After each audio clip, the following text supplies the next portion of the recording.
Palestinians do one have mic, one mic. Wait, let me just finish responding. Yes, everybody in Israel has completely equal rights under the law. So your comment was off base, but go ahead. Wait. Hold on a second. Hold on a second. No, you can't just walk in and I know you got that energy, bro, but we got a queue going on. So, but I want to give Doctor a chance to say what you had to say.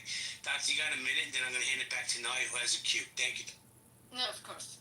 I just wanted to say that the Kurds, vast majority of time, ask for a federal government where there is a decentralized type of a government, like a federal government like America, to have the right to speak their own language, to have their own identity, to be recognized as humans, as the Kurdish people, not some bunch of Iranians who their resources being stolen for over 100 years, and their cities literally, some of them do not even have basic human rights or water.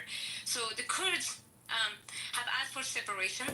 And the first time happened in 1946 until the Shah annexed it and killed the leaders.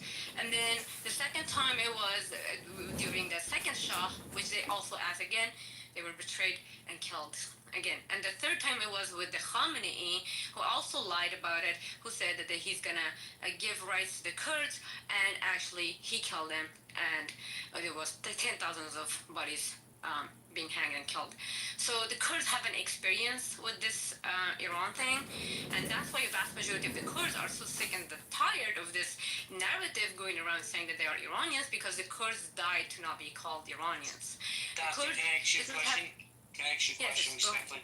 So, a lot of, I mean, we've shared space before, but I don't know you, obviously. But why are so many people who I know are Iranian, so you're not even Iranian? I mean, you're getting so much smoke, and I can't understand it. Why is that? So the Kurds have been oppressed by Iranians for a long time. You have to understand, they cannot just give away their oppressing ideologies against a nation that they have oppressed so many years. They will not give up on attacking a person whenever they speak. They kill us literally. When we speak up inside of Iran, we get killed for it. So you have to understand what's happening on the stage is same exactly what's happening. She lied. She really wait, what I like? Google it. Google it. Don't believe me. Don't believe me. Don't believe me. Search yourself. Don't believe me. If you don't believe me, search for yourself. Wait, hold on. Doctor, do me a solid. Just put a couple of links in the chat to back up what you're saying. Yes. And I just want to thank you so much. But before I go to Nye, who has a queue, Anthony, are you there, Anthony, by any chance? Yes, sir. Anthony Edwards? Man, I just want to say thank God we're not having a race conversation today. So I wanted to. I'm gonna go to Nye. Nye, you got the queue, hon? Okay, sure. Cynic was next, but I don't see him in the room, so we're gonna go Daniel, Shipwreck, Shaman. Anybody want to speak after Shaman? Sano, I see Sano blinking. Anybody after Sano? I will put Doug on that list, please. Who? Thug. Okay. And for the record, Dr. Baby, we won't be, if we keep dropping you to the stage, you know, the mods only have so many invites before we exhaust our invites. So please be cool so you can continue to participate in the conversation, because if you keep getting dropped, we might not be able to bring it back up. Getting dropped, but why don't you just drop some Iranians who are attacking me constantly? I understand, no, but I'm not the one dropping you. Just so you know, I dropped you one time. The other times I did not. And I think you're only dropped because you interrupted. No, that was me, and that's right. Yeah, that's no worries. The only reason I drop her is because she doesn't have mic control. But if she's cool, I'll let her speak all day. I don't give a shit. Okay, so we're going to Daniel. Go ahead, Daniel, and after Daniel is Shepwreck. Thank you, Nye, for keeping the queue. I know it's not fun, so thank you. At this point, I don't want to derail the conversation somewhere else. And that we're talking about more like internal Iran things. So I'm just gonna say that what the Israel is doing is about removing threats, and it's a great opportunity and a one-in-a-lifetime chance for the Iranian to be liberated. But at the end of the day, it will not be anyone's decision against the Iranian people. We won't accept the Iranian people. They will have to make up the move. They will have to put this last nail in the regime's coffin. It will not be done by any other forces. But because this conversation is right now internally Iranian people, so I will maybe come back again later when we are talking more like geopolitics and stuff like this. Okay, thank you, Daniel. Go ahead, Shepwrecht. Hey, thanks. This kind of works out well because we have a lot of Iranian nationals in the room. And to kind of go off of El Norman's talk about the totalitarian governments within that region of the world, having spent 3.5 years of myself in Iraq through those wars and watching the new government come in place, and then towards the pullout, seeing the fall of the regime, is there a reason or something you could kind of pose to us where the same thing wouldn't happen in Iran if for this conflict does facilitate a regime change, and why there is such a propensity for a totalitarian government to work so well in that part of the world? Let me just ask you, who you asking that question to? I was asking it to the Iranian nationals because we have some Kurds in there, and there was a couple other as well. Just like I said, not being super knowledgeable about Iran and that particular country, but having seen it firsthand in other parts of the Middle East and seeing it vicariously through news and other channels for other countries outside of Iraq, just wondering why the totalitarian government seems to be kind of the working system over there, and there has been multiple revolutions in different countries, and it seems to kind of come back to that. So that's what I was going to get an insight from nationals there and how they're going to keep it from happening there, like it has in so many other. Any Iranian nationals on stage want to answer that? Flash your mic, please. I honestly didn't understand his question. Sarah, he's saying, what assurance do we have that if this regime fell, that it wouldn't break into a million pieces like Iraq, and that something even worse than what we have now would fill the vacuum? Is that fair shit that I expressed to your question? Yes, that's a good one. And then also, like, what are your insight as to why totalitarian governments work so well in that area, and why, when there is different forms introduced, that they typically fail? Like in Iraq, there was 2 or 3 different instances of governments that went through into place that all couldn't necessarily hold the power, so to say. Yeah, so I can answer that question though, but I do believe I talked about this earlier though. Iran, they have a 2,700 years of monarchy, and in the last 46 years we had their IRGC. They did not ever have Sharia law in Iran, even though majority of Iranians are Muslim. The religion and state were not mixed until 46 years ago. So to compare Iran to its neighboring countries, I'm not trying to be racist. I know people are going to say that, but they're just different because the neighboring countries, Iraq, Syria, Libya, like all these countries that we saw the civil war in them, they've had Sharia law from the 7th century, from the 700 years. So it's like, what, 1,500 years or something like that, 1,300 years. It's just different. As far as how do you know it's not going to like break a civil war, you never know. How do you know? Nobody can say. I mean, unless you have a crystal ball, you can't tell that. But the one thing you can be sure is that majority of Iranians, they are nationalists though.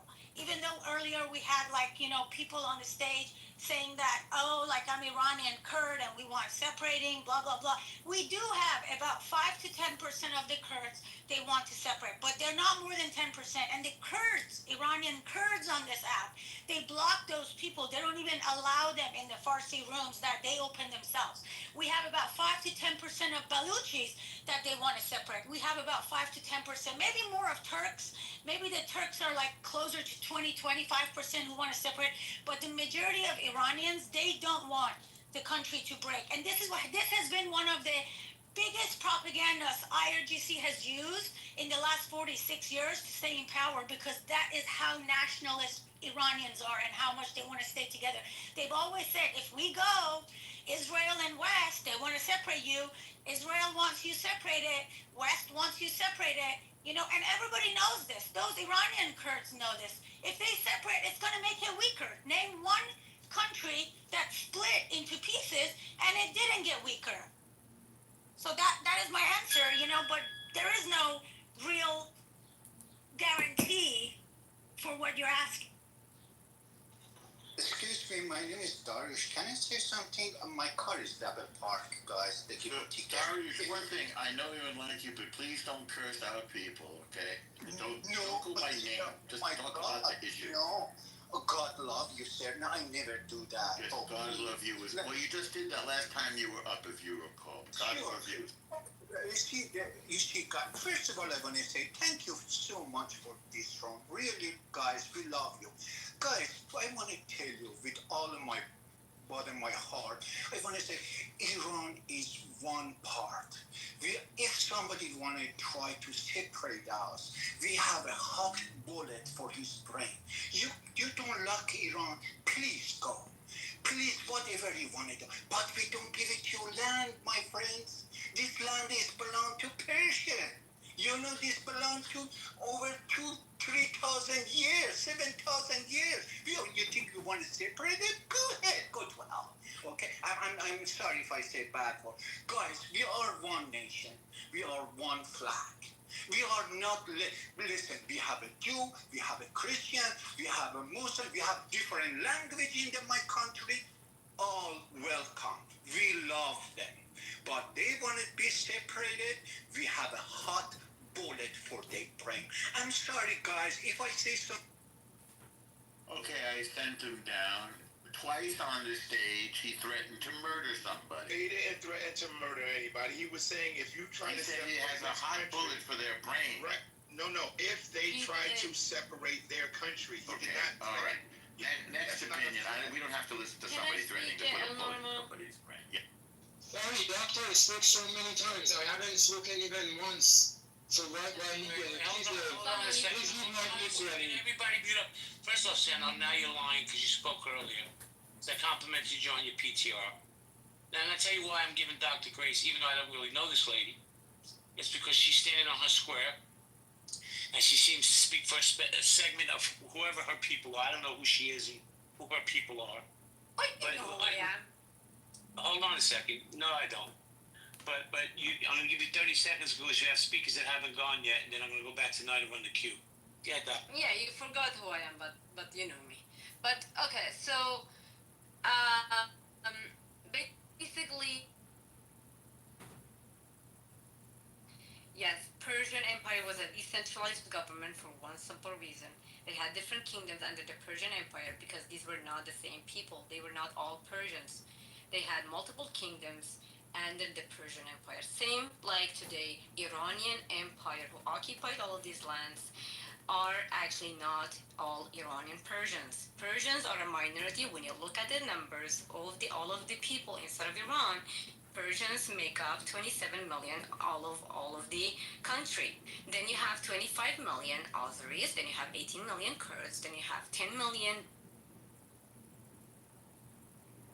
are not Iranians, Baluch are not Iranians, Kurds are not Iranians, definitely Turks are not Iranians. Then you have the Persians who call themselves Iranians. Then you have assimilation tactics that happen over the years. Some people do call themselves Iranians because they are afraid to even speak for their identity, just like when the Jewish people were under different countries and empires, they had to say some of the things about themselves and they did not even agree with. So vast majority of the Kurds do not want to be called Iranians. They want to be called Kurdish from Kurdistan. Maybe Iraqi Kurds, not Iranian Kurds. You're not no, Iranian. Iranian Don't Kurds. speak for Iranian Sarah. No, Let me JD, jump this is not in. I'm going to jump in here real quick, okay?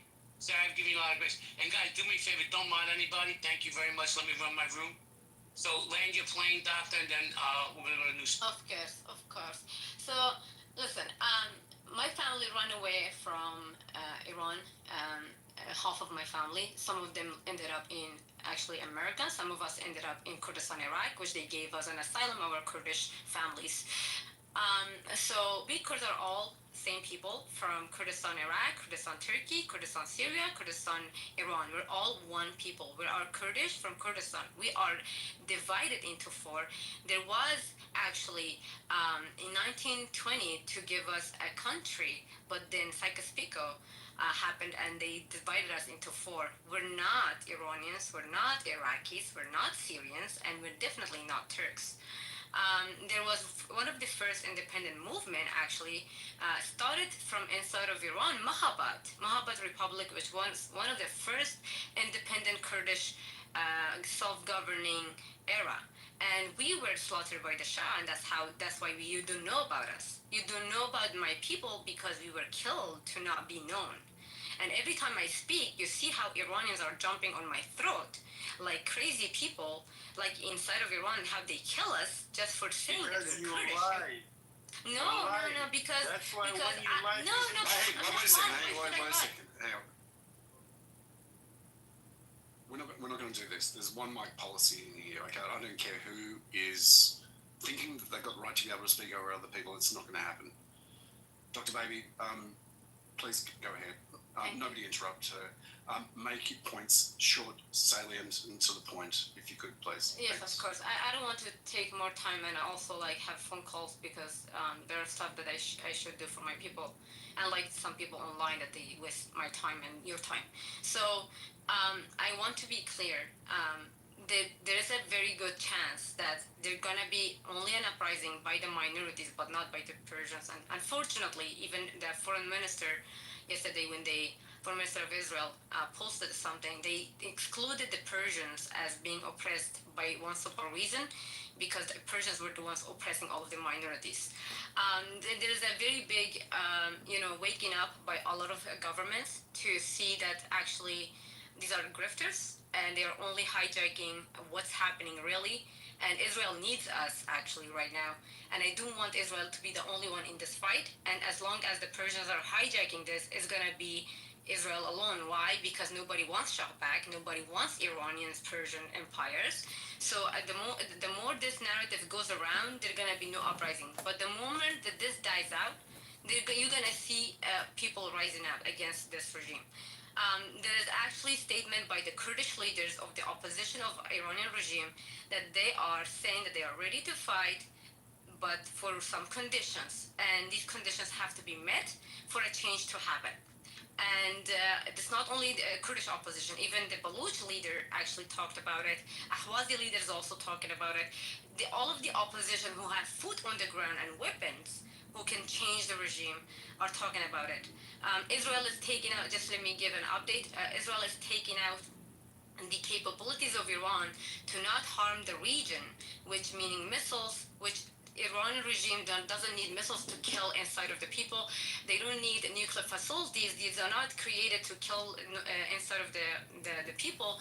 The security forces are the ones killing the people. So Israel is taking out the threat from outside. So there will not be threat outside of from Iran to outside of the region, but from inside the threat is still ongoing. So that being said, there is a need for a grassroots opposition to this regime, for anything to be changed from inside. As long as that's not happening, yes, the nuclear facility will be bombed. Yes, the facilities of nuclear weapons will be gone. But one thing is going to be security forces, which we have to take it ourselves. Israel is not going to do it for us. Neither America, nobody's obligated to do that for us. We are obligated to do that for ourselves. So the grassroots movement against the regime are the real opposition of the regime, not some fake people online from LA speaking about our future. I just wanted to say that. I love you all, and I'm Israel Chai. Long live America and long live Kurdistan. Thank you. Thank you, Doctor. So guys, hold on. Nima. Thank you. Rohan, are you there? Certainly am. Hi, JB. I got your message. Did you want to do what you wanted to do? Yeah. Look, we're going to sort of have a bit of a shift in the room at the moment. It's going to be on the same topic. This person, who I will introduce shortly, has been doxxed, been labelled, has been tagged on Clubhouse as well. I'm going to play a clip. Hopefully the audio is going to be okay. It's from a space from Twitter or X that was yesterday about US, Iran, and Israel and the current issues over there. This person's a member of the Healthy Debates community, as well as has a Clubhouse account. And she was a special guest panelist, alongside a national security expert, military expert, a political policy advisor, and a constitutional attorney as well. What I would like to do is play, I guess, some of the closing statement. It was basically a closing statement from the space from yesterday, with the person's permission. Following me doing that, I'll open it up to questions. So bear with me for a second. I'll get the audio out. And JB, can you let me know if the audio is no good? Absolutely. Okay.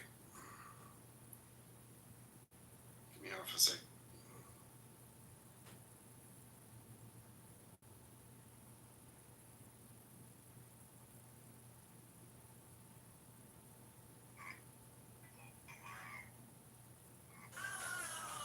So far, no good. Okay. Countries in the Middle East and is filled every single time. That's perfect. Go ahead. Allow Ozzy to speak, and then we're going to wrap up here. She had some closing statements. We're going to wrap up. Thank you all for coming. Go ahead. Thanks, Brian.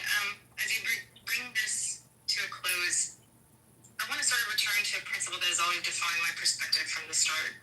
Context matters, and we started talking about this context in the beginning with the panel, not just in geopolitics, but in personal life. And it matters because false narratives, whether at a national or individual level, they do have real human consequences. And I think that's at the core of some of the question that sparked this whole panel discussion, Brian. Recently, I've been targeted by coordinated harassment. And I would say recent, probably as in this year, in 2025, as early as January, February, I think a Doxer account that was created was put in the nest here that was launched in March. Chaos agents online have doxed me, circulated, manipulated falsehoods about my family, shared photos of my minor son, and that tweet, that page that is pinned to your nest over there, includes the photo of my son, who is a minor, and posted defamatory claims across platforms. I've received death threats, I've had my privacy invaded, I've been falsely labeled as affiliated with the regime. Let me be very clear. These aren't just attacks on me. They're part of a wider effort to suppress any voices that don't fit neatly into this pre-approved narrative that occurs in this box that we want. And we saw indications of it with different speakers on the panel and the diversity. And I appreciate what Malcolm had said earlier, what Dr. Strange just said, and many others. In response to this, I'm just going to say this once and for all on a recorded space. Multiple U.S. federal agencies, including the FBI and others that have been investigating these for decades, since 2021 and 2022 when it happened, where I received boxes and packages at my home and my office and my family members, they have their position clear for me and my family, which gives me solace. And their statement to me and my family is, we know who you are. The United States knows you're not affiliated with the regime, and the truth about your background isn't really hard to find. I literally had an FBI agent tell me this a couple months ago. And he said, all people just have to do is want to find it. And Google is there to find it. These agencies are also actively monitoring the social media accounts and networks continuing to circulate the doxing content, including those sharing or amplifying images of my minor child, which constitutes a serious violation of federal law and digital safety protections. And I appreciate Sarah being here as a lawyer. I think she can attest to that. My grandfather, Dr. Everett Yancey, served briefly as foreign minister after the 1970 revolution under the interim government of Prime Minister Bozeka. When the U.S. Embassy was seized, and this is all well known and documented, including declassified information, all you have to do again is go Google it. He resigned in protest on November 6th of 1979, warning it would derail the revolution or the movement and isolate Iran further. What's often omitted or deliberately erased, take it how you want, is that he also protested the hostage crisis. He stopped 2 other hostage crises that were going to happen before they actually happened. He opposed executions of political prisoners and spoke out early against the Iran-Iraq war. These positions are well documented, and they also cost him dearly. He was arrested, banned from political life, and eventually silenced.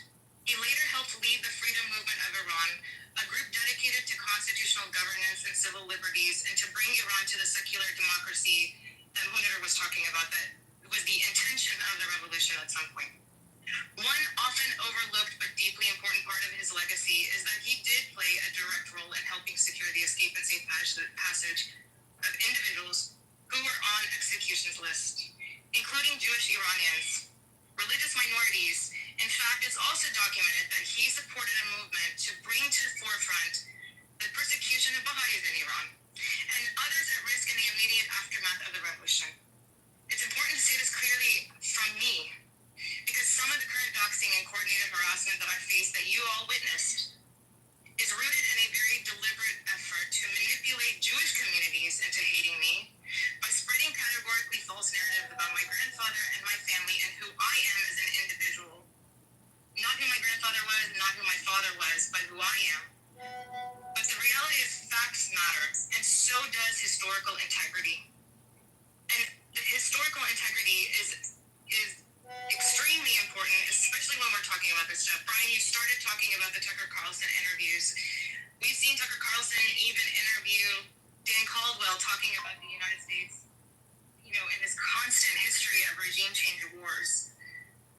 Now, it's also true that my grandfather worked with a wide range of political actors during his time, and back then, including Yasser Arafat, which is also used as a stick to hit me on the head with. At the time, in the revolutionary context, because context matters, in the revolutionary context of the late 1970s, he and many others believed that such alliances were part of building solidarity among national liberal movements. However way you want to look at it now in 2025, in the 70s, we all have to admit that it was a time of just revolutionary, you know, we saw protests in America about different issues. We see them now still. Hindsight is always 2020, and like many historical figures, his choices reflected the climate of the revolutions at that time, where strategy and morality and intention. That doesn't mean I disavow that part of his record. I simply understand it for what it was, shaped by the urgency, chaos, and hope of that time. History is full of leaders who, with good intentions at that moment, made choices that today we might approach differently. And the decisions that are made today, we might look at in 10 years or 20 years and think we could have approached them differently. What has moved me most in all of this, even amidst the smears, is that people across political spectrums, including monarchists, have reached out with kindness and shared their respect for him. One recurring things that they've told me: your grandfather once said, our biggest mistake during the revolution was saying, Farat Shah Bere, and in English that translates, let's just get rid of the Shah, and we will take care of the rest later. This reflection haunts me and many others, because I hear the same dangerous rhetoric now. Let's just get rid of this regime and we'll figure out the rest later. And if we're not careful, we're repeating the same mistake, in my humble opinion. And it won't be academics or activists who pay the price. It'll be, once again, everyday ordinary Iranians and voices like those that we heard on this stage. So no, I am absolutely not part of any regime. I've lived my entire life in the United States. I care about Iran as my family's heritage, but I don't live there, and it's not for me to decide its future. That is for the people of Iran to determine, and Malcolm said it best when he was here earlier. Is that it? But I also care deeply about this country that I live in. I care about American service members. I care about my friend who served in special operation and deployed last minute to Afghanistan to evacuate troops under the most impossible conditions. I care about friends who fought ISIS across multiple tours, only to now see some of the same figures they fought being rebranded and repurposed as political allies or presidents. That kind of narrative, whiplash takes a toll. Our military may continue to do what it's asked of them, but the public's trust in why is breaking down. And narratives around Iran and Israel right now are feeding that mistrust. That brings me to something I deeply appreciated on this panel, especially Malcolm's thoughtful comments on polling. And I think Dr. Strange brought it up too here. I'm sorry, I just have two more things. Two more minutes. Okay, I waited for 2 hours amidst all of that. We entered an era where polls are used as weapons. In one breath, we're told we can't trust anything from inside Iran because of fear, surveillance, and coercion. But in the next breath, those same sources are cited to validate convenient talking points. So which is it? If one poll is invalid because people are scared to speak, then so is the next. You can't pick and choose based on outcome. The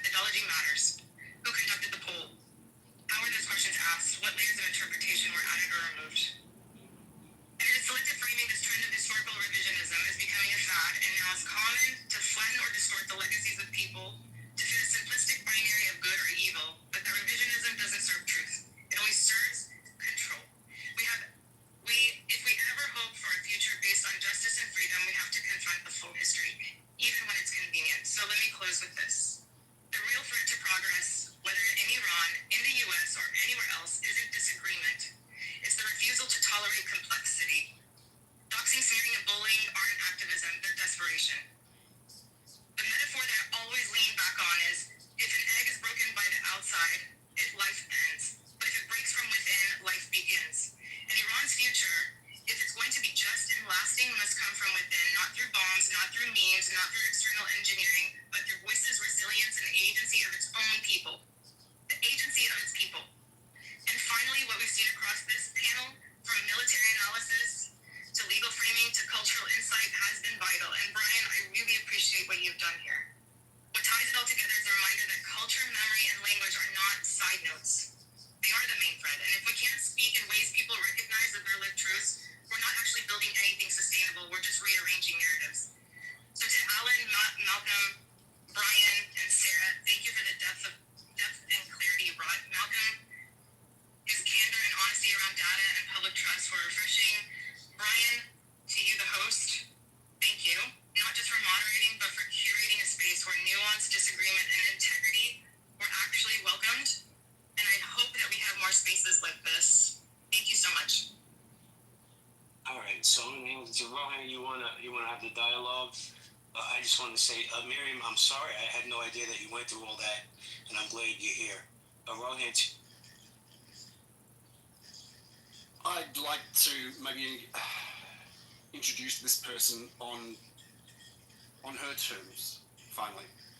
After spending a long time in hiding, she's chosen to be able to take this opportunity right here and now, not just to be able to speak her piece, but to be able to have her face seen. I want to welcome Miriam. Hi, Ron. Hi, JP and everyone. I must say, when I heard your closing statements, I was absolutely blown away. Not just by what you were saying, but also how you were saying it so eloquently and how succinctly as well. I've been privy to having an element of exposure to what your history has been, and you've held that in confidence with me, and I have held that and made sure that it's on your terms when and if you ever wanted to be able to talk about what your history is, what your family has been through, and it's your turn to be able to shine. So I'd like to know, first of all, is there something you'd like to be able to add to what's already been said? Are there particular parts of what you've said that you'd like to be able to maybe focus on the conversation? And also, would you be open to having a Q&A in some way, shape, or form?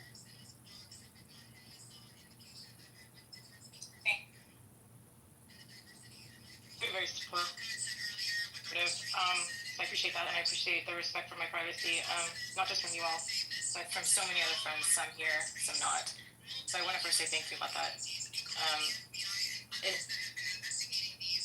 And to now, like, sharing my voice, there's so many, it's very complex, you know, it's the delicate dance between saying the right thing, saying what I believe, standing 10 toes down on something, and then also navigating the, I guess, hate or whatever you want to call it, from all sides actually, from the regime side, from the diaspora side, from all sides. And I think yesterday I just got to a point thinking about what's going on with Israel and Iran, this war, you know, civilian deaths, casualties of war, the nuances of war, you know, all of these things going on, framed around talking points, you know, from people above a glass ceiling that it's very, very hard to access, right?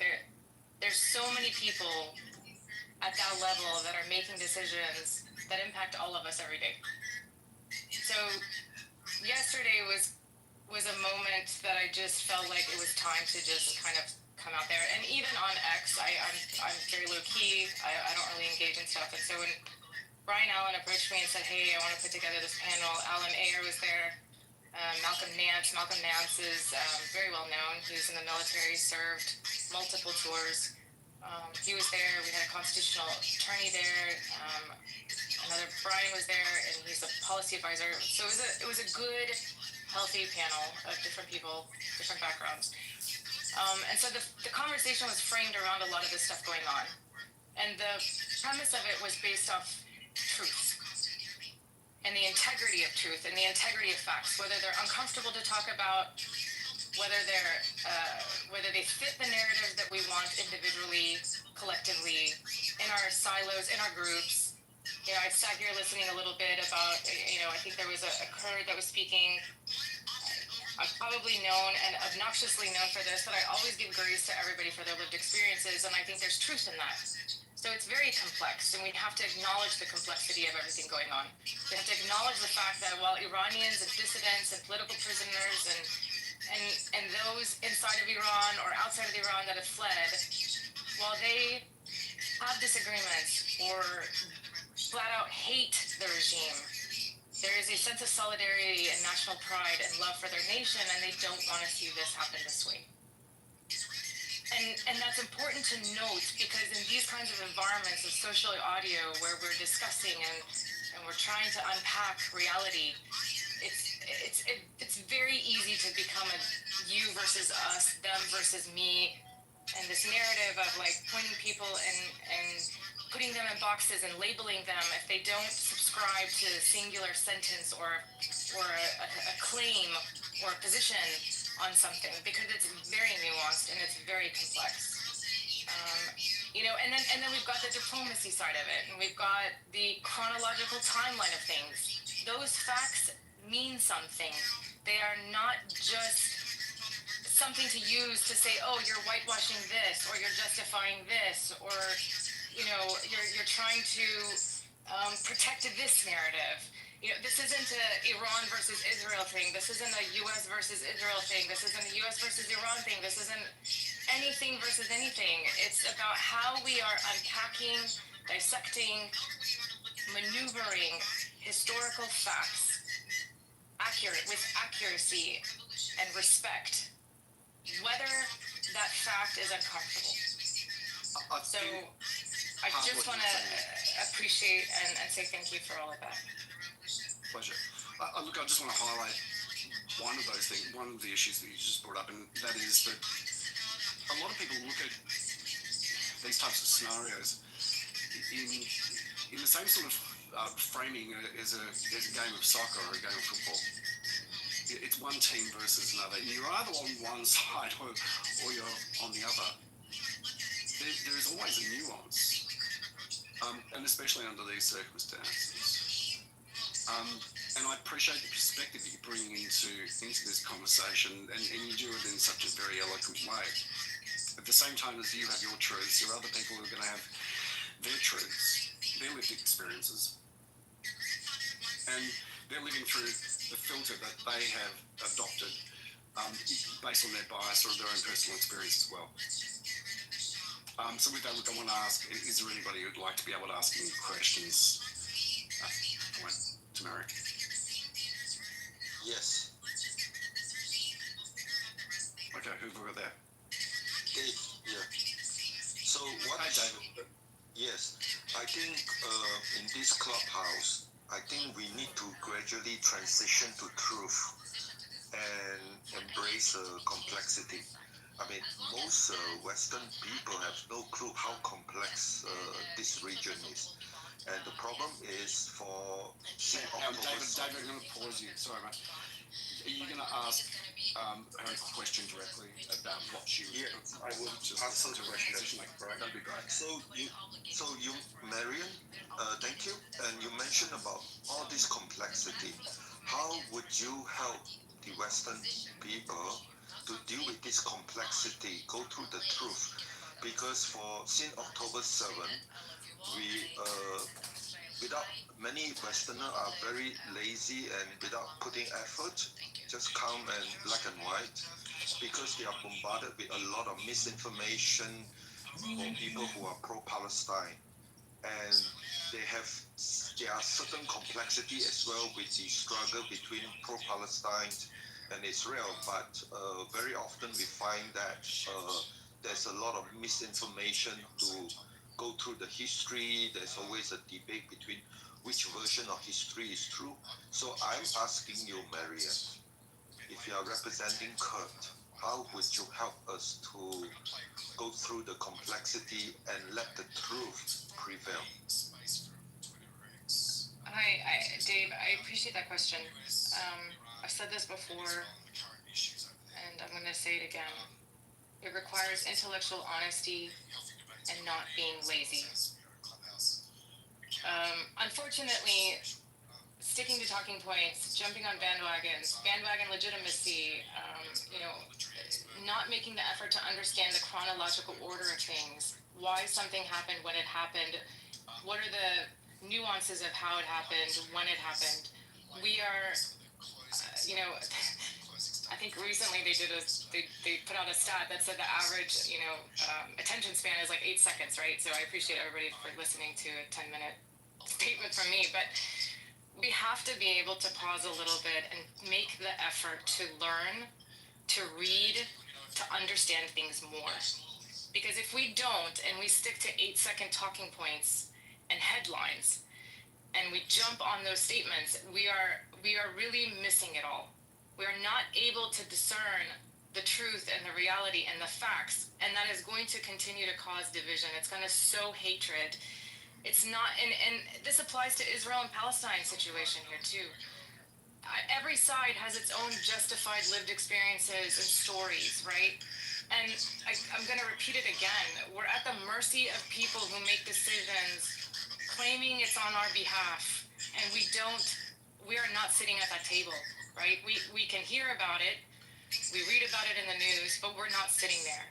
And the only way to get close to a seat at that table is to read as much as we can, to learn as much as we can, and understand the history and the nuances and how complex it is. So I appreciate your question, and I just encourage everybody to read more, listen more, talk more, understand more. Do you appreciate perhaps what it's like for a person who doesn't have as much inside knowledge to current events as well as the history of the region, how it might be somewhat confusing? As an example, that you have 80% of the population, I think it's 90 million in Iran at this point, who are against the current regime, who would want a change of the guard. And there are people who are literally partying in the streets. I've seen videos of people celebrating, saying thank you Israel, blessing Israel. I've seen people around the world, in America, also in Australia, out in the streets, showing appreciation for Israel doing what they're doing at this point. For probably a variety of different reasons, but I would sort of ascertain that the main reason why they're doing that is because they do want to change the regime. And you also bring up some salient points in terms of, well, what happens after this? If there's nothing that's put in place, then if there's no after plan, then it seems to me that you think that things would actually get worse than what they currently are, and not better for the people of Iran. And I'm not sure I quite understand that. Is it possible you'd be able to maybe shed some light on that for us? Sure. So I'll start from the beginning of what you brought up. I think, I mentioned this in my closing statement, and I'll sort of repeat it here. And this goes, social media videos and posts that we see everywhere that is framing our perception. Only gets cited when it's convenient and dismissed when it's not. The same applies to social media posts and videos coming out of Iran. For every one Iranian celebrating this, I guarantee you that there's an Iranian not celebrating this. There's an Iranian that says, hey, I think I've sent you some pictures before of the screenshots from, there's a Baha'i activist who just happened to do a seminar, a conference, a speaking engagement about a week or two ago in Dallas. even for that person who's been persecuted, family persecuted, sharing his lived experience in a story to amplify the voice of Baha'is in Iran, for example, their story, right? I'm not judging its truth or not. I'm not judging anything about it. That is their story. It is not my place to judge. But even those people are saying, hey, this is not what we wanted. This is not how we want it. So for every person who's celebrating it, I think it's fair to say that there's a person not celebrating. And it goes back to the agency of its people. Regarding the after, what happens next? The issue that I see is that we are siloed and fragmented still as an Iranian community inside and out. You cannot convince me that there is a singular majority voice that transcends beyond any other minority groups, siloed groups. Everybody is operating with their own vision. You've got the group here that is a hardcore, die-hard monarchy group.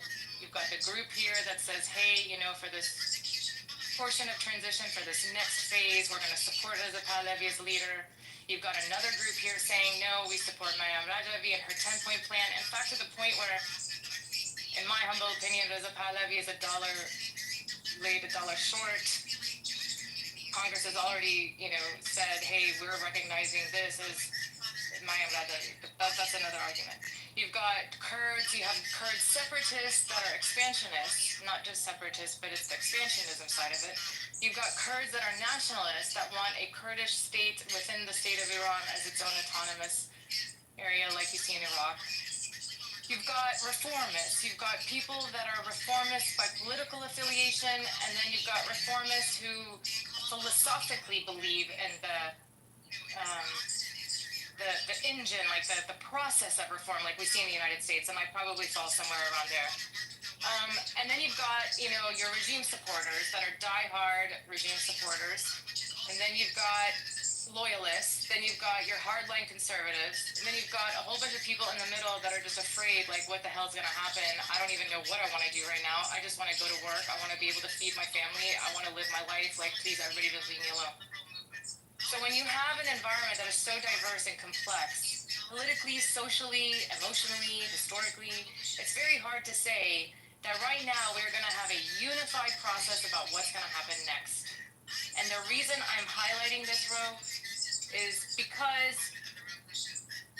you know, in 120 years of Iran's history, we have had 5 regime changes. 5. In 120 years. Tell me which nation in the world has had that much regime change in 5 years and able to sustain itself. So that perspective and what I'm saying about what happens next is very, very important, because if we don't recognize this, there's always going to be another group that is going to rise up, and we're going to have the 6th or the 7th or the 8th regime change, and we're not even going to hit 200. I hear what you're saying. JB, I'm going to pass it over to you. Thank you, Rohan. Thank you, Miriam. Listen, I'm hearing things for the first time. I'm so anti-dox to people's families and taking, you know, people taking this shit offline. So, Miriam, I'm sincerely sorry that you had experience. I'm sure it's extremely stressful. But you're getting a lot of pushback in the chat on some of the things you're saying. I'm not a scholar on anything that deals with Iran, to be honest. I'm learning things today. So, Sarah, did you want to jump in? I know Sam. You do? I do. I want to ask Mariam something, because she said something, but I'm not sure if I heard it correctly or not. Mariam, did you say when you were talking right now, did you say that your family did work for IRGC at some point? No. Oh, you did not say that. Okay. I said so I categorically deny that accusation. That is completely false. Okay, but I do want to say something, and Mariam, please don't take this in the wrong way. I do like you. We're friends on, you know, Clubhouse. But for someone who always say, as an Iranian who lives outside Iran, it's not my place to decide for the future of Iran, you have a lot of opinion on you know, why it's dangerous and there's going to be civil war. Like, you literally had the longest mic in all the people who talked in this room today. So I just want to point that out, and I'm not like labeling you anything, whether you truly believe that the stuff that you're saying or not, you are actually playing in IRGC's favor. I'm not saying you are connected to them, but I just want to let you know, like, I swear I have at least 20 people in my back channel right now, and they're all saying, is she IRGC? Is she IRGC? Why is she saying this? Like, seriously, like, if you want to tell Iranians that those who are outside the country shouldn't have any opinions, or you're not going to have opinion, you're not going to decide for future of Iran, I think you shouldn't, like, have this much of explanation either, because you know what makes you an Iranian? It doesn't matter if you live inside Iran or not. The same way that Iranians can go and actually vote for presidential, whether they're inside Iran or not, they can have an opinion. Majority of Iranians who are outside Iran, they had to run from the IRGC at some point in their life.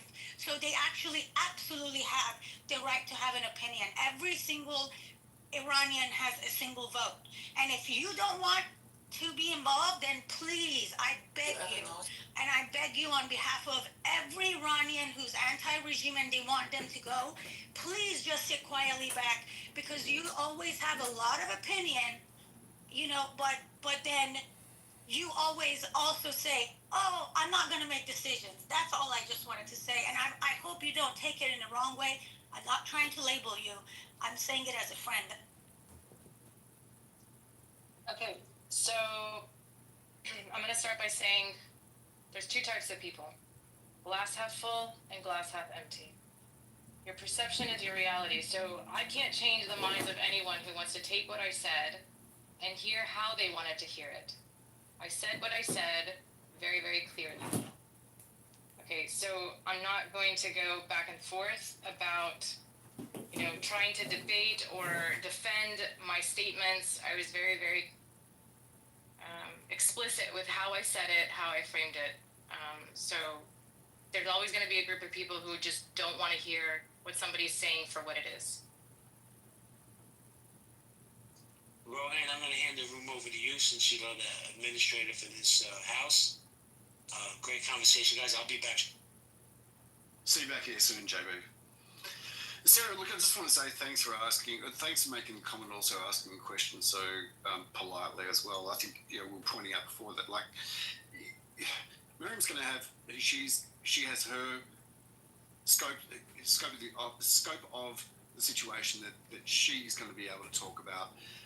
She's got a narrative based on her own personal experience and also the history that she has not just witnessed for herself but also has read about as well. And I think, look, within this, there's a healthy conversation and, for that matter, a healthy debate to be able to have. I'd love to know if there's anybody else who's got like some questions or some pushback, or maybe on what Miriam had to was saying. Then please, feel free to be able to just chime in. Let's go. Sano, go ahead, Sano. Yeah, I don't know this lady. I don't know Mariam. But I think, if I understood correctly, she's the daughter of Ibrahim Yazdi. Well, Ibrahim Yazdi was not a very good actor. Even after revolution. Granddaughter. Well, Ibrahim Yazdi, he was not a very good actor.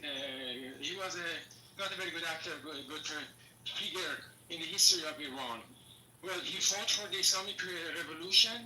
He was pro-Islamic Revolution, but he also became a victim of Islamic Revolution. So among all the hundreds of thousands of the victims of Islamic Revolution, Ibrahim Yazdi is one of the people who I feel sorry for the least, because he was one of the culprits who brought this pestilence to our country.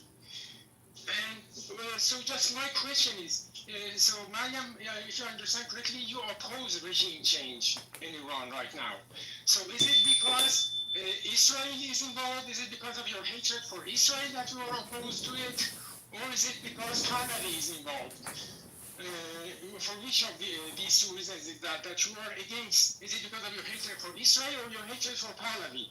Judging from the views of your grandfather, because I don't know your own view.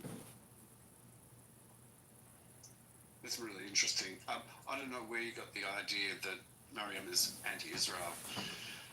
Or even for that matter pro-IRGC, but Miriam, if you'd like to be able to respond to that, it's entirely up to you. I think you, as a Opposing regime change, opposing regime change right now is no IRG. supports Hey, Israel, wait, hang on. cleared it up. Pause for 1 second, okay. Just for what it's worth, A, we've got a one mic policy. B, if a moderator is talking, that's not an indication to be able to open mic and just talk over them. That's not a good idea. We're not going to accept that. Sorry, Miriam, as you were saying?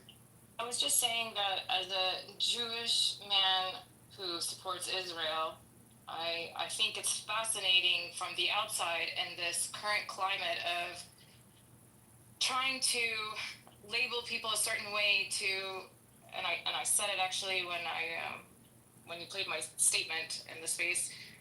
I think the question was cleverly worded, but I think you responded to it well, Ro. So I'm just going to leave your statement, if you want to repeat it again out there for people to really understand the perception of what I said, how you took what I said, listening very carefully, how you said as a Jewish man who supports Israel, and what somebody like Sano is trying to paint what I said.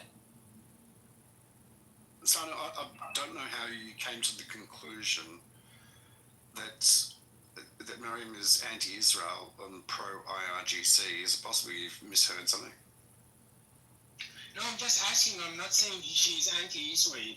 I'm just asking, why would she be against regime change after a historical opportunity we have? We don't have the luxury of choosing exactly how to carry out regime change. And if this fails, then there will be massive massacres. There will be tens of Khabarans. If you are Iranian, you know what is Khabaran. What is the mass murder of political prisoners in the 80s. There will be tenfold of that awaiting us if this regime change attempt fails. So why would anyone be against regime change now? Just because it is not exactly the way I dreamt it to be? Well, I mean, maybe a way of putting it would be, Miriam, do you think that under the current circumstances, if there was a regime change, could it actually be any worse than what it currently is? Hey, Miriam, in the midst of you answering that question, Anthony, it's okay. Ro, I would actually like to also hear what Anthony wants to kind of say too, so I can answer together if that's okay with you. Yeah, okay, that's. All right, excellent. So Miriam, I just want to be clear, right?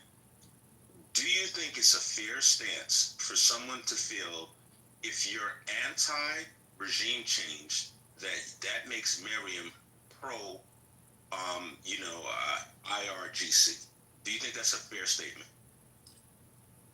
If Miriam actually explicitly says she's against regime change, I'm sure that there's somebody out there that could take that and make 2 + 2 = 4 in that context. But I'd like anyone here, I charge anyone, to tell me where in any of my statement or anything else that I've said, assert that I am anti-regime change. Please. And Rose heard the video, Ro played the video. Ro, did I say anything anywhere that I'm anti-regime change at all? No, you explicitly certainly... Or even imply it in the slightest? No, there was no implication whatsoever. It was an assumption that was being made and an assertion that came as a result of that, much the same as the assertion that you're anti-Israel, which I've known you on here for I don't know how long, but I've never heard you be anti-Israel once.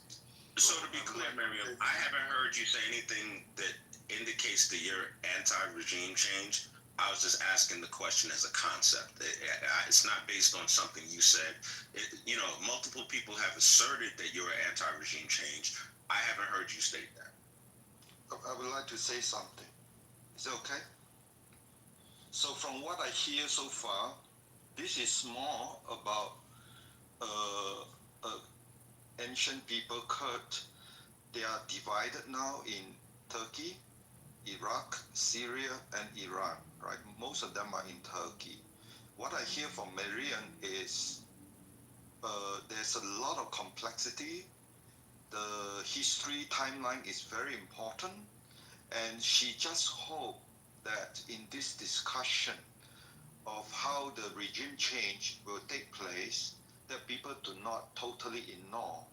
There is this, 8 million Kurds in Iran, but she hoped for the bigger picture. What would the world want to do with Kurd, people Kurd. There are distributed around 14 million in Turkey, 8 in Iran, and some in Iraq, and some a little in Syria. I think that's what I hear from her. And I rather hear things like that, which is based on truth, than having many Israeli people wasting time on daily basis, debating futilely with people like Aziz, or people who just come and waste the time of the Israeli people. We hope for IRGC to go away. And the question is, in this very sensitive, uncertain time, should we hear about, the future of Kurd, right? But if this is presented as a truth, and if there's no misleading, everything is clear that she's not representing Kurd who's and thinking about anti-Israel, I don't hear that, and I also don't hear that about anti-regime change. She just hope that there is this truth in history. What would happen to these people when there's an anti-regime change, when there's a regime change? And also the other point, what she say is, who is going to lead the regime change? She believe, maybe it's not her or somebody else, it's the Kurd people who's going to lead the regime change. They are willing to sacrifice their life. Again, I could be wrong, but she's not anti-regime change. She just hope in this very historical moment in Iran, people don't forget there is an 8% Kurd death. That's my point of view.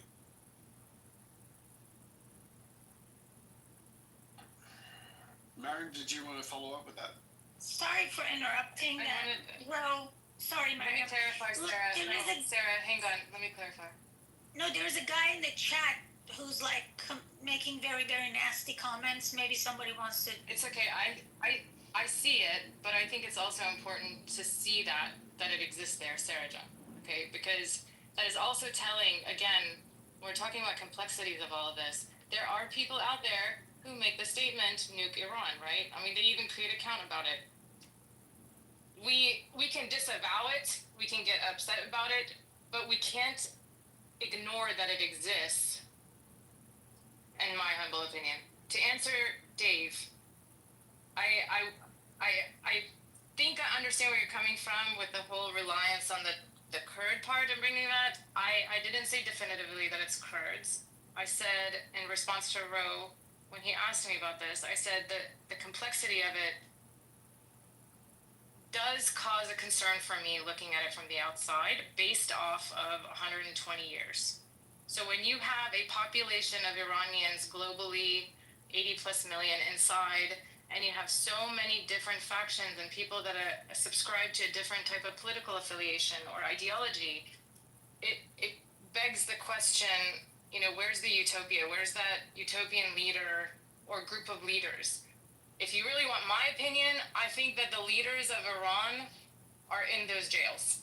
I think that the dissidents and the political activists that have given their blood, sweat, and tears and have stayed in the country and have fought against the government, those people, to me, in my humble opinion, are the ones that are truly the ones that can navigate all of this, because even sociologically or psychologically, they've earned the respects of their compatriots inside of Iran enough because they see them that have stayed there. Whether we on the outside have different judgments and opinions about them, and we want to go down conspiracy rabbit holes or affix a label to them, regardless of what we think on the outside, the people of inside of Iran, they recognize who's in prison right now. So that's where I'll land on that part, Dave. And that's what I was trying to explain, is there's a complexity there of all the different.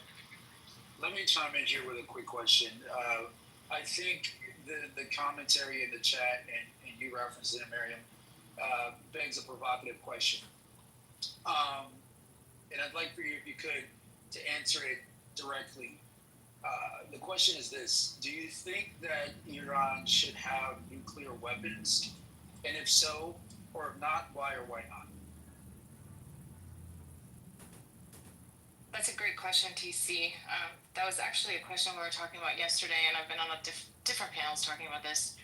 On principle, I think every sovereign nation has the right to do that.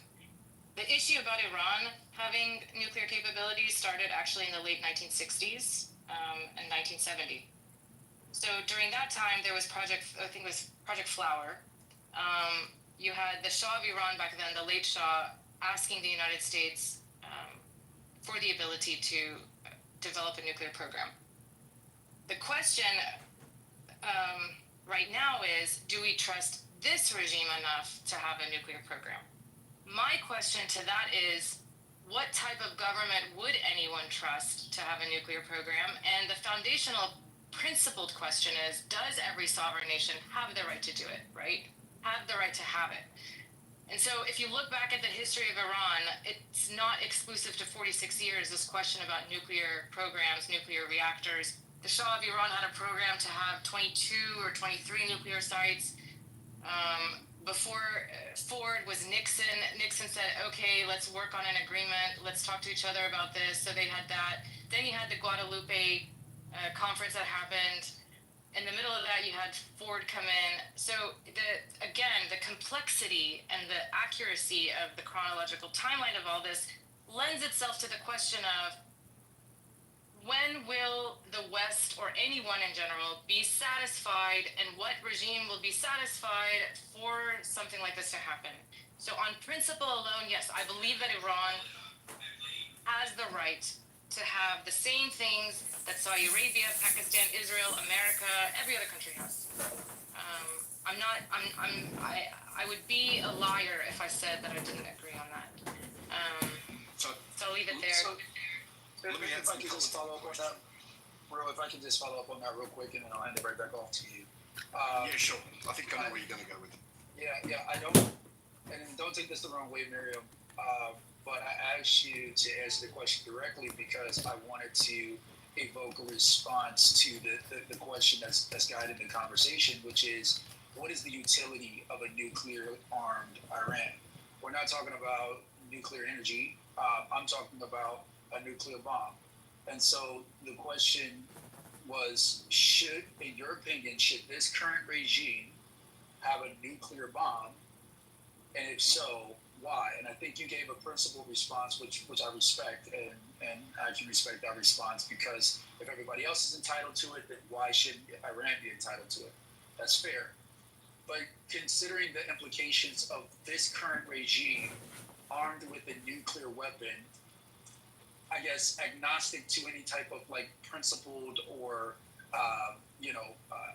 just principled stance on the issue of fairness and equity for countries having access to weapons that other countries have, why would it be advantageous for this regime of Iran to have a nuclear bomb? If you want to answer that, you can. If not, no worries. But I would just like a direct answer to that question. Yeah. I'll answer it, but I'm not going to be direct the way that you want, okay, TC? Because I think it requires a little bit of background. Yeah. So I'm gonna speak as an American citizen here.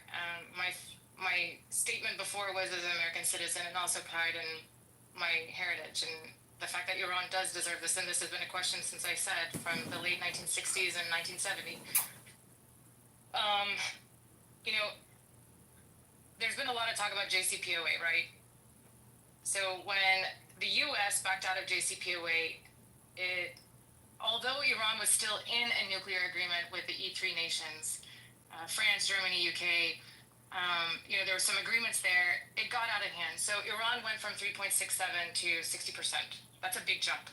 Okay, I think we can all agree that that shouldn't have happened, and I think the regime was stupid for allowing that to happen. So I don't agree on that. I don't think they should have done that. Then you've got the IAEA. They say that, there's conflicting statements. In one breath, you've got, it's going to happen within the next 3 weeks, three months, etc. But then you've got the definitive statement from the IAEA saying that Iran is not building a bomb and is likely not to in the next 3 years away, even if it wanted to. Okay, so even if it chose the path to develop a nuclear bomb, it hasn't indicated so. But what they have right now could if they wanted to, right? So that's a question, that's an issue. But right now, in terms of policy and the U.S. position on this and what we're doing here in the U.S. domestically, the question is, it's at least 3 years away. we've had so many conflicting reports from, you've got, you know, the Director General Grossi, he came out and said something, and then he had to walk that back. I think 2 days ago he was on the TV doing an interview, walking back what he said. There's so many layers to all of this. So given this current regime, the way that they have behaved, you know, I think it's fair for any Western country to say, hey, hold on a second here. Like, what are you doing? Why do you need 60%? So I think that's a fair question to ask. And as from this position, from a policy position, looking at that, I would also say, why are you guys enriching this much? I agree with the sentiment that we should be concerned with what they're doing with that. So I'm not disavowing any Western perspective on our opinion of Iran's ability to have it with this regime and the statements that they've made. And I'm not talking about domestic. I'm talking about you know, when it comes to like their foreign relation policies. So in a nutshell, given the current regime, would you feel comfortable as a person who's living in Israel for them to be able to have developed nuclear capabilities further than what they have? That's a good question, Ro. Given the asinine statements from our former president Ahmadinejad, and you know some of the rhetoric around there that's really escalated the whole, you know, Iran versus Israel thing. No, I can see why Israel would not feel comfortable. I could see that. I respect the position of Israel saying, hey, we're not comfortable with Iran having this because, you know, ever since Ahmadinejad opened his stupid mouth, this is what he said. You know, I want to get in here. But that was answering the question, but not the question that I was asking. Would you feel comfortable? She's good at that, Roy. She's good as a person. Hang on for a second. Would you, as an Israeli, feel comfortable with Iran or IRGC developing a greater strengths of uranium? No. If I was an Israeli, I would not feel comfortable. If I was an Israeli. Yeah. Okay. You understand that obviously Israel's need to be able to take matters into their own hands, and given the threat that the IRGC has made and the Ayatollah has made towards Israel, and it's not just this particular one, and it's not just the last week or the last couple of months, but this has been something that's happened over decades, as you're well aware. There's been a constant threat to Israel coming from Iran, not just directly, through its proxies as well, through the funding of Hamas, through the funding of Hezbollah, through the PIJ, through Houthis, which are also causing major problems within the water boundaries for shipping and so forth, which is causing problems for the rest of the world. We're also aware that the funding the Houthis, where you have 2 million people lining in the streets calling for the death of not just Israel, but calling for the death of America. It sort of surprises me that I'm not hearing a direct. Can I tell you why? I'm not hearing a direct sort of an emphatic answer that leans in the direction of saying absolutely not. Actually, this regime is a fucking danger to the rest of the world. In fact, it's a cancer, and is a threat to not just the Middle East but also the world peace. Sir, I'm going to tell you why, Ron, and it's really simple. For me, statements like that and words like that matter, right? There's value that we assign to it, and that value that we assign to it goes into a formula that then turns into an action, right? So let's talk about threats, and let's talk about relationships and who hates who, and I'm saying who in terms of a nation, right? There's another country out there, Pakistan, who actually has the atomic capabilities to do something. And if we look at the history of Pakistan and Israel, Pakistan, you could say, and I'm using air quotes here, hates Israel just as much, right? What I don't see, and this is where I'm trying to reconcile this narrative, and maybe we can have an honest conversation about this so that I can get to the point where you guys are and I could be on the same level. But for me, pragmatically speaking, and words matter to me, what I don't see is the consistency of that message in terms of threat and fear. So we have a country, Pakistan, that literally today hasn't talked about, to the point where in the last 3 days or 4 days or 5 days, right? Let's just say in the last week, you've heard statements from Pakistan. They walked back those statements. They said it again the next day, where they are willing and able to support and lean in and drop a nuke on Israel if this continues, right? But I don't see the same rhetoric from Israel against Pakistan, who has the capability and has made that claim, and since at least 1948 has been anti-Israel. So if somebody could help enlighten and share that perspective of it, for me to align the two principles. Can someone else speak? Aside from Mariam, with all due respect. Pakistan was not hang on funded for a second. Why are people just jumping in? Just hang on for a second. Yakov, I've got you. Just let Miriam finish what she was saying. I also want to be able to point out that, you know, the Ayatollah is the person, or the IRGC has been very open and verbose in terms of its desire and its intention, and its actions through its proxies in the wanton destruction of Israel. Pakistan, albeit has like an incredible arsenal of nuclear capabilities and weapons, has not done that. So they haven't openly been a threat, and they haven't threatened Israel per se. They are not peaceful. We understand that, but they're not warring in their words. Sorry, Marion, I'll pass it back to you, and then I'll go to Jakob. No, that's fair. That's fair. I can see that perspective, but I also disagree. I think Pakistan has come out on several occasions and made claims against Israel. So, I mean, we can both maybe go and Google it and find those talking points and that history there, but I think that it's important to note when we're talking about it and we're framing it the way that we are, the inconsistencies and the discrepancies is where it lends itself to why now, what's at stake, are we missing the forest from the trees? And that's the position that I'm taking from it. It has nothing to do with my personal beliefs and my alliances or my allegiances to any one side. And it's just from a pragmatic perspective here, when I look at the implications of it domestically in terms of the U.S., right? I said in the beginning of this, I'm putting my U.S. hat on this. For me as a voter, as a taxpayer, I look at this and I do question the inconsistency in terms of principle when it comes to saying that this is a threat. Bro, can I get in the queue? So, AJ down here. AJ, absolutely.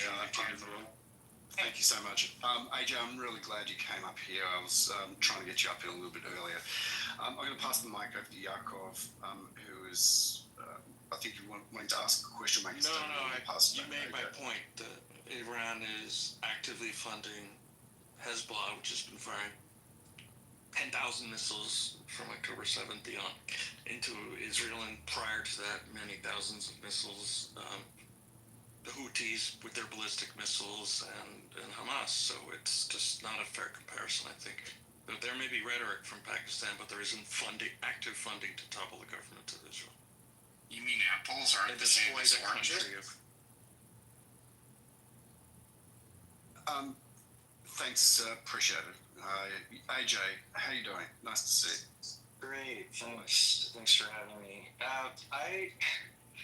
Listen, it's always difficult to ascertain folks' motivations and where they're coming from, and all I can do is assess the words that are being said. And I have to say, this issue hits close to home for me, and I don't want to say Mariam is pro IRGC, but Mariam, all of your comments happen to conveniently align with IRGC interests. You might say you're not anti-regime change, but that you're very careful in your wording not to say that you would support it, and you spend all of your time on this app talking about the dangers of toppling this theocratic, oppressive regime, and then when the topic of nukes come up, you draw false equivalences, and you very cleverly kind of open the door to people being more open-minded about the mullahs having a nuke.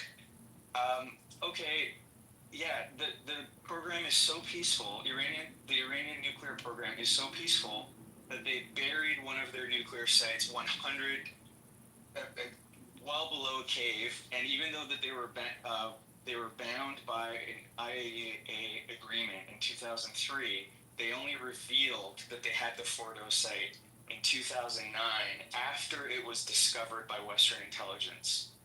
Iran is actively funding proxies, the Houthis, the Hezbollah. They had a hand in October 7. They celebrate Death to Israel and Death to America Day, like, and the reason even if you had some argument that they were equivalent to Pakistan, that's still, your argument falls apart, because if there's an opportunity to prevent another one of these countries from acquiring a nuke, it doesn't mean you allow it because another country already has it. That argument doesn't make any sense. So all I'm saying is it's just tough to be in this room and see. I'm glad that Marianne's take is here, that her perspective is here, but I do feel like her voice is being elevated as if she's made a mod in this room. She's getting way more speaking time in this room, and I'm sorry you're not speaking for a lot of us, and it would be great to get alternative perspectives here. The Iranian regime has oppressed the Iranian people for 40 years. People are desperate to get out from under their thumb. Do we know what's going to come next? No, these issues are really complicated, and hopefully something worse won't come. But every one of your comments is aligning with fear-mongering around change and making people more flexible with the thought of the regime having a nuke. And it's just tough to stomach it sometimes. But I'm glad your view is here, but we need other voices on. Well, AJ, you got the green bean, so you have a voice. Everybody on the stage has a voice. Everybody. We don't have to necessarily agree, but let's have the respectful conversation. Back to you, Rohan. Come back. Point absolutely clear and also taken. Some of the best conversations that I've been witness to and also been part of have been ones where there have been differences of opinion. It's perfectly fine, but they've been done respectfully, and the points that have been made are actually really salient. Easy for people to be able to understand. I think it's a beautiful challenge, but also a beautiful thing where you can agree to disagree, instead of having a shit show and having shit flying everywhere. Well, Ryan, let me just say this. I had this room open since 7:30 this morning my time, and I'm glad Arian's here. She's for me, she's given a different perspective than what I've heard most of the day. So like I said, I'm no scholar on Iran or the people there, but you're right. This is healthy debate. Let's have different views in a respectful manner. But I have to be honest, Rohan, I didn't know what Miriam was going to say, so it kind of took me back because I've been hearing the opposite all morning. But I'm going to hand it back to you to run the. Can I say something real quick? Please, Miriam, jump in, maybe. Look, I appreciate that my take, and I'm going to open parentheses and add this little footnote here. My take, even on domestic U.S.-related things, also rubs some people wrong. So regardless of whether it's Iran, Israel, foreign relations, geopolitics, Saudi Arabia, that's just me. And that's not me whitewashing myself or defending myself to justify my actions. I'm just saying that there's always different perspectives that people have. And so, AJ, I appreciate everything that you said. I respect you. I have an immense respect for you.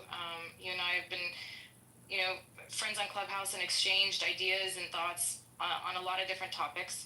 And so I appreciate where you're coming from, and I appreciate the constructive criticism in terms of the perception of what I'm saying. But because of the respect that I have for you, I was hoping that of all people, you would be one of those people who would discern what I'm saying, understand it from a different pragmatic point of view, but I also appreciate the emotions and the background and the history in it. So, I'm hoping that we can get beyond the emotions and the PTSD that we both experienced, because I've experienced it as well, and that we can move beyond that and look at that at a higher level and try to understand and unpack with the words that are being used versus some ulterior motive behind it. I appreciate that, Marianne, but I just, where I struggle sometimes is in several instances you've been asked really direct questions about some of these issues, and I don't know if you're doing it on purpose, but the way that you kind of dodge it sometimes, it does, it's sometimes concerning. Like I know these issues are really complex, but if all you're doing is saying, hey, regime change is dangerous, and hey, look at this other country that has nukes. There's hypocrisy. It all starts to line up in one direction. I'm not hearing nuance from you. I'm hearing you go kind of one direction, and then when you're asked about the other direction, you kind of dodge it. So let me make it simple. You have to appreciate like how that sounds to me. It's like kind of hard to hear. Let's get away from this conversation of nuclear. Okay, so we're Iranian to Iranian talking, and I'd like to hear from the other Iranians if we can, Ro. Let's just take it away from this right now, because I think what Ro is playing from my statement and how I opened when he came to me in this room, I think that's missed here. So let's get away from this talk. Let's get down to Iranians and Iranians. I don't know whose mic is open, but... I would like to go next. I would like Dave, to go please, next. Yeah, Dave, please, 1 second here, Dave. So we've heard from Dave, actually, I'm sorry, Dave, I'm going to use these as an example. So let's say that me, if I support Iran, I support the civilians inside of Iran, right? As diverse, ethnically diverse, politically diverse, emotionally diverse, educatedly diverse, right? So let's say, and this has happened actually, AJ, let's say that I also support giving space for Kurds and Baluchis to talk about what they feel living in Iran and what they want to see for Iran, right? I guarantee you the immediate label and assumption is going to be made that I am now supporting a separatist movement, right?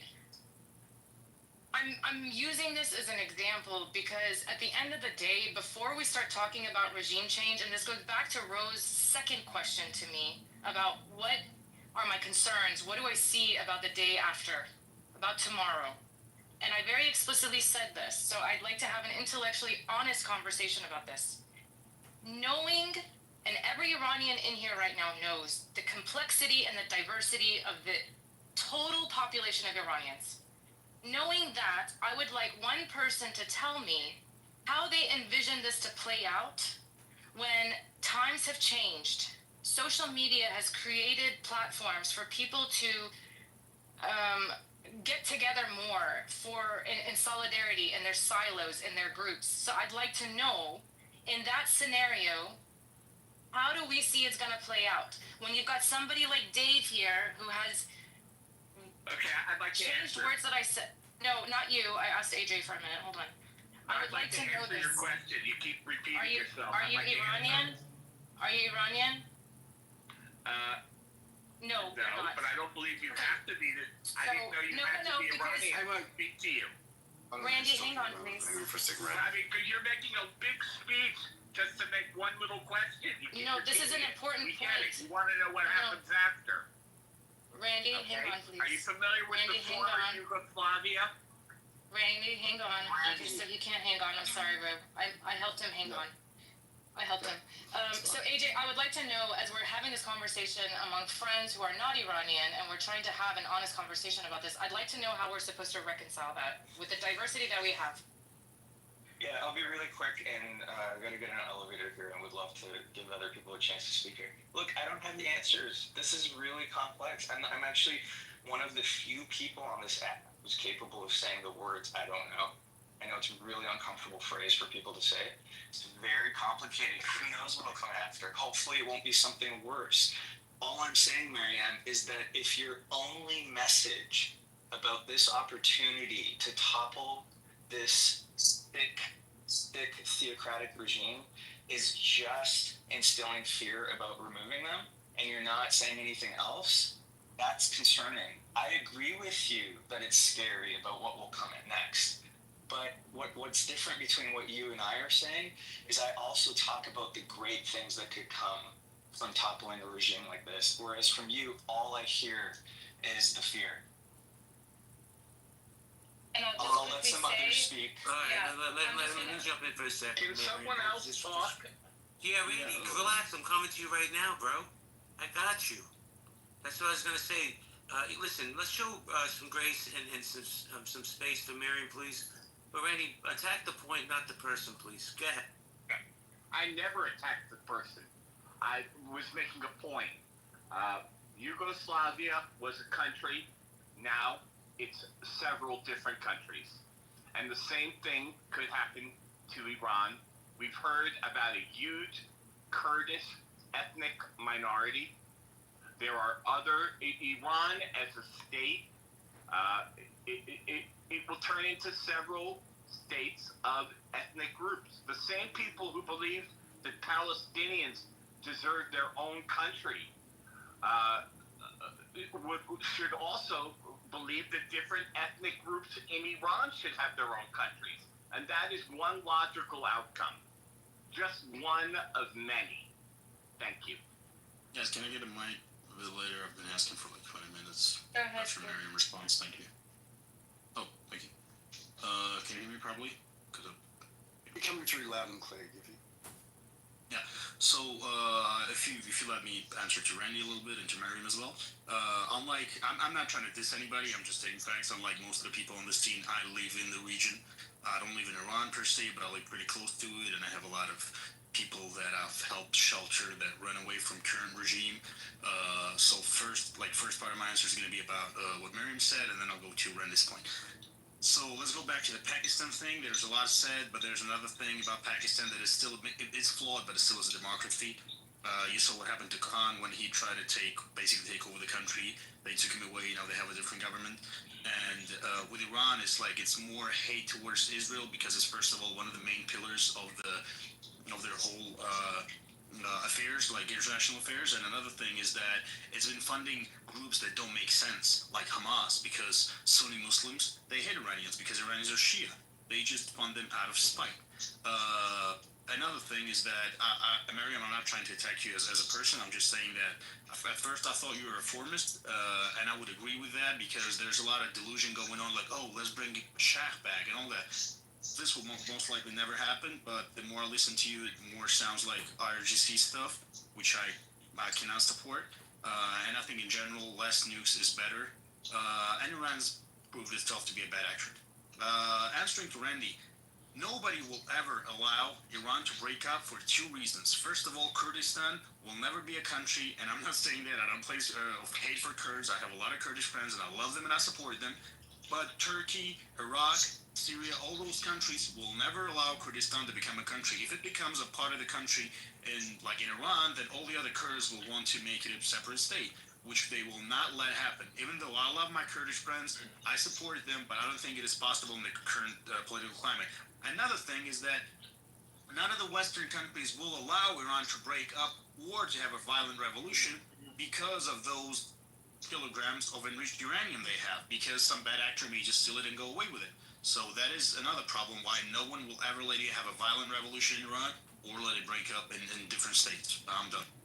But respectfully, Syria is not in a position to block Kurdistan, a Kurdish country. They do not have an army. They're not going to stop a Kurdish country from being created. I'm not sure that Iraq has the resources to stop a Kurdish country from being created. Turkey, though. It's not their choice. If Iran splits into several countries, I don't see Turkey going to war and saying, no, you must stay together. I don't see how that happens.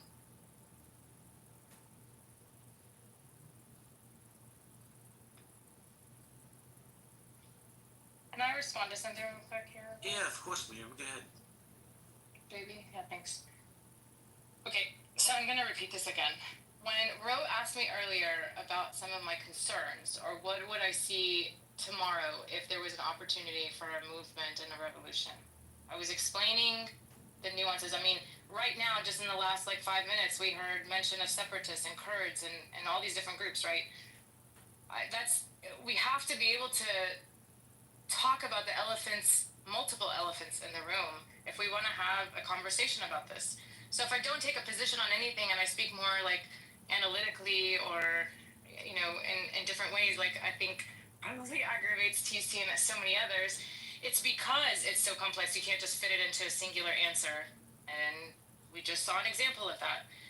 When I was responding to Ron earlier and I was explaining the complexity of it and the different ideological and philosophical views of the different siloed groups of Iranians inside and out, when I got to the point of reformists, I said there's reformists politically and then there's reformists ideologically, philosophically. And I said that literally at that point, I said that's where I fall.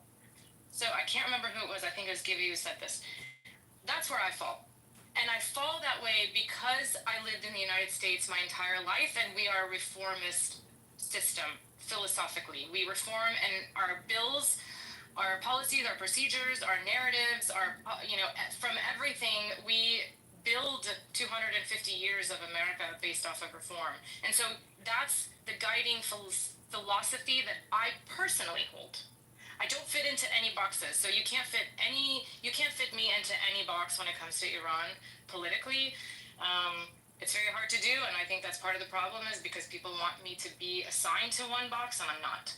So I just wanted to clear that up for you, Gibby, to... I'm not trying to take up...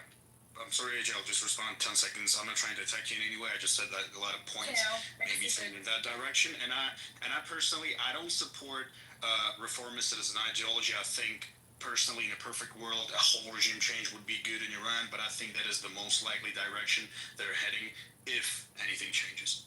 Thank you. I'm sorry if I offended you. Just real quick, though, Miriam, I respect your seeking out of nuance on these topics. I don't think enough people do that. And you're right, these things are really complicated. But there are some questions where we do have to be clear-minded about, and it is a yes or no answer. Nuclear acquirement is one of those questions.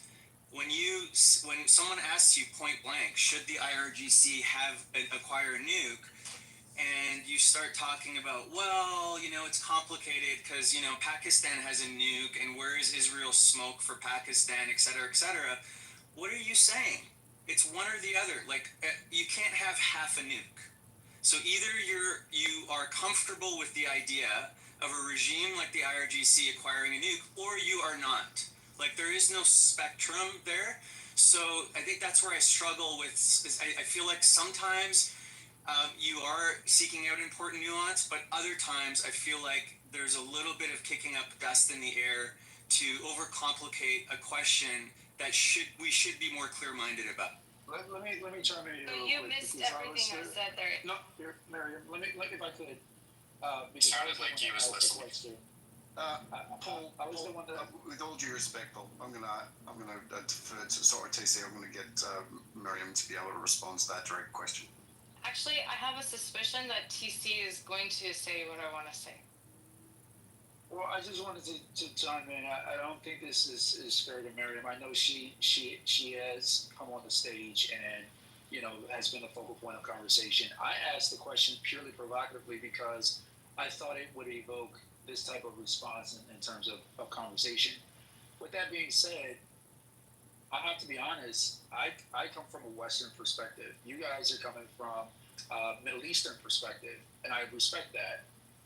With that being said, though, Miriam, I think in terms of just like the intelligence you bring to the conversation, the detail, the respect for the complexity of the conversation, I think it demands a firm, integral response to what your position is when it comes to this current regime, IRGC. And I understand that you are trying to kind of, weigh the equities here. And that's fair. And I think coming from, learn a little bit about your history, I think that's what informs your commentary, and I can respect that as well. But I think, again, the conversation demands with somebody that have such a deep, rich understanding of the histories and the context in which this conversation is having, it demands a response. And so I just would love to give you an opportunity if you can, even if you decide to like color it with more context, nuance, and complexity, that's fine. But from your opinion, when you wake up in the morning, you face this issue, is the world better off with or without a nuclear-armed Iran under this current regime?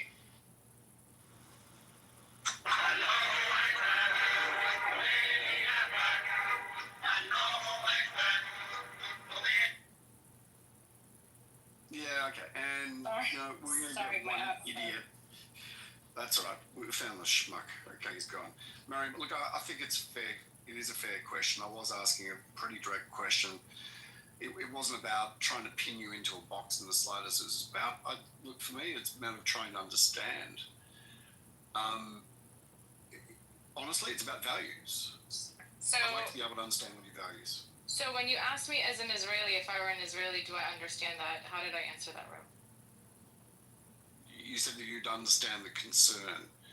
Yes, and I would agree. And no, I'm going to get there. It's a different question. I'm going to get there. I think it was my question was the one that was first posed. I'm getting there. I'm getting there so that everybody can record this and timestamp it and make sure that they listen to it very carefully. So when Rowan asked me that question, I said, I understand as an Israeli, and I would agree as an Israeli, if I was an Israeli, that I would say, yes, get that shit out of there, right? When TC asked me my position on it, I said, I had to explain some background, and I answered you, TC, didn't I say I can't just answer it really short, I have to give you some background because there is some dimension to it. But where I landed on that was, I said, the behavior and the actions. Since Iran, even amidst the JCPOA and the US backing out, I said, even though the US backed out of it, there were other nations that were involved in it that Iran had an agreement with. And Iran let it get out of hand, whether intentionally or not, and I think it was intentional. I'm going to say that right now, that they intentionally increased their enrichment production. And I said that moment, yes, this is a problem, and it is a concern, and I understand it as a concern. Enrichment leads to nuclear bomb, right? And so if I'm framing it that way, I would think intellectually that the way that it is received by others would be that statement. But I thought it was important for the conversation to add that